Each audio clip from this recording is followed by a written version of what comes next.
So what I've done, I've taken a photo of this last post um, because I want to write about it. Fred's son is on the ambulance. This is 2 to 3 days ago with oxygen, but it's critical. I'm really grateful that people prayed, especially the ones that prayed straight away. I am convinced that it was that narrow that um, Fred's son could have died. I'm convinced that the Lord helped, and I'm convinced that by praying and joining in that prayer, you are helping his son survive. However, 2 or 3 days later, I do have to say these things. Instead of 22 people commenting with caring emojis and saying you're praying, and many will be of the Mark quartile, when if I post fourth quartile type posts, that's John type posts, I get one or two respond. I'd say, how about checking, this all this time on, how about checking on Otieno Fred to see whether he's back home yet? They have to pay money to get out of hospital and to see how recovered his son is, because this is now 2 or 3 days old. And instead of feeling caring to justify your Mark role to yourself, how about engaging with reality in your praying and helping identity? Personally, after 6 months of this stuff, and while I wait for more personal account money, I'm out of this situation. And every so often, I need a break from the disaster zone known as Africa. I mean, consider Kenya in the last few months, right? And I'm not just dealing with Kenya. The new president is doubtless obeying his new masters, WEF and IMF, etc., to hike up fuel and taxes, lest they have him killed like 5 previous presidents during COVID. I mean, how does 5 presidents die within a few weeks of one another all at once in 1 year? How's that happen? It's because they all resisted WHO. It's as obvious as anything. Many Kenyans and their families in non-harvest seasons in rural areas live 1 or 2 days per week with no food whatsoever. The Homa Bay floods were so severe, many died or lost their dwellings and possessions and key papers and heirlooms and memories. Gen Z just rose up to protest the high prices and force the president to sack all the cabinet. This has involved many days lost schooling, delays in government and services being paid, and with all the protests and the police being activated, well, in the worst case, the useless police tossing tear gas canisters into houses with young children. In Fred's case, having lost his wife to a superstorm of a useless local pastor in his former area. Remember, in African terms, a local pastor will generally mobilize his people to help those who are really thin on the ground in terms of, if there's a baby coming or in case of bereavement or whatever's needed, right? But this guy told his congregation to have nothing to do with Fred.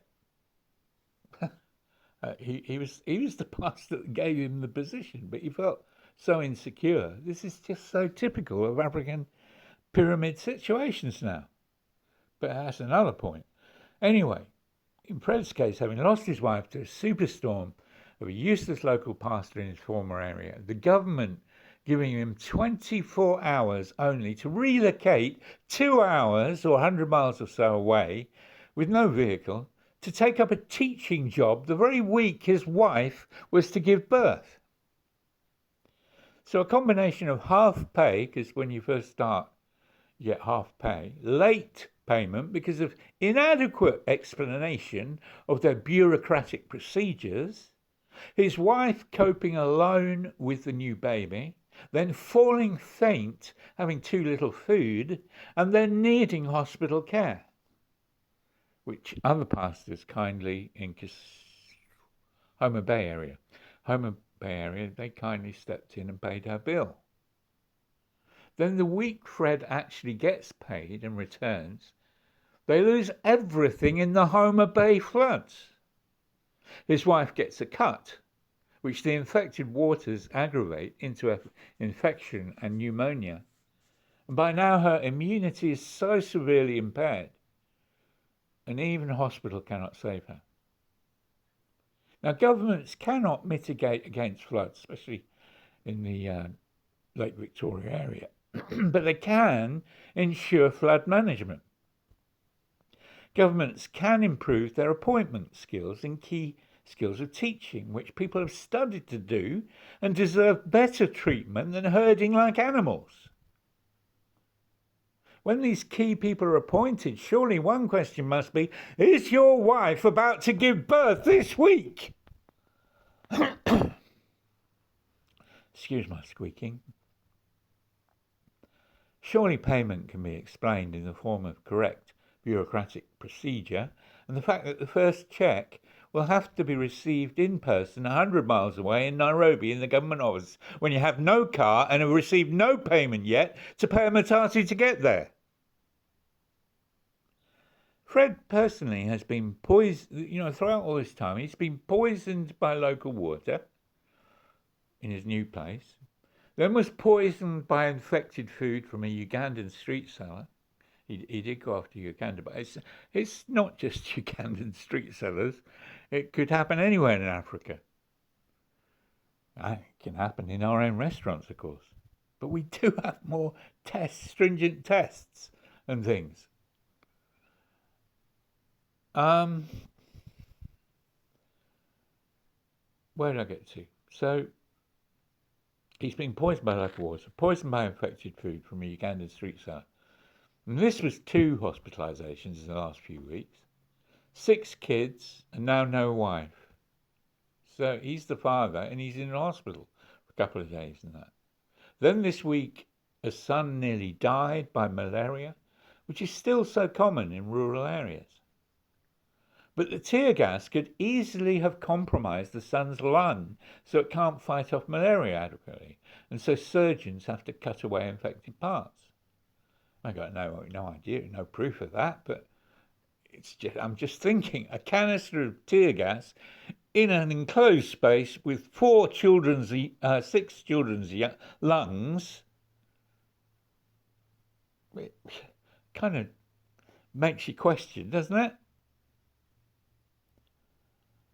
So no, brothers and sisters who only emerge on posts to express emojis of care and some level of prayer, even this is crass, and I admit to being equally useless with some of Brooks, Lisa Nicole's recent requests for help.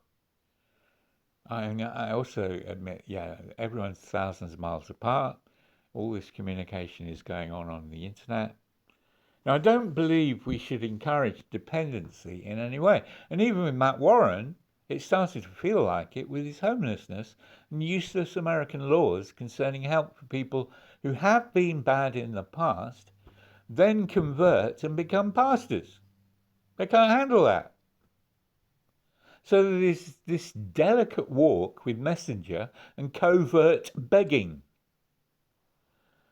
We find we then become the people subsidising government ineptitude, who then falsely consider they've got enough money in their coffers to start NATO wars in countries the other side of the world, when instead the people must hold them accountable for the lost trillions in 2001, the fake Middle Eastern wars against innocent civilians, the bio-warfare research of Fauci, and unaccounted or unaudited sums of black ops in deep underground bases here, America and the Ukraine.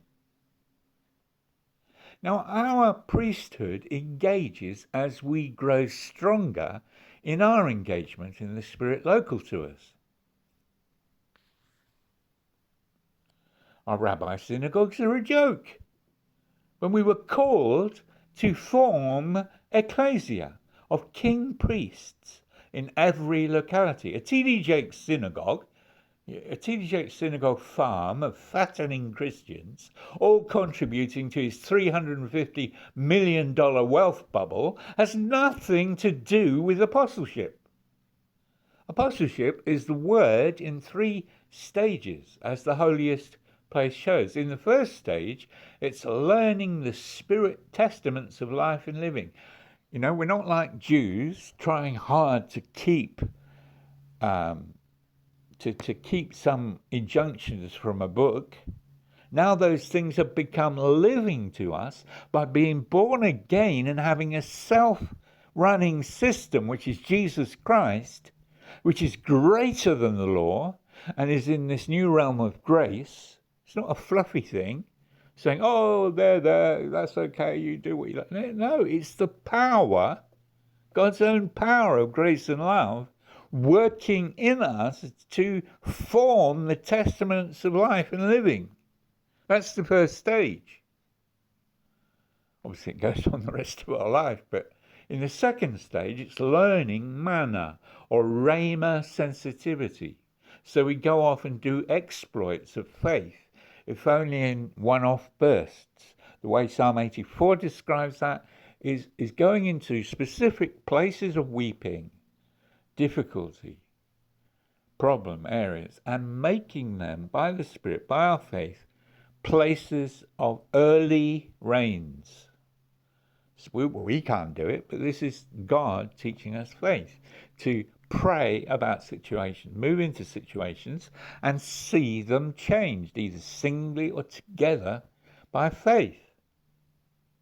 In the third stage, it's making almond stick declarations based on the faith that is being built up in the first 2 stages.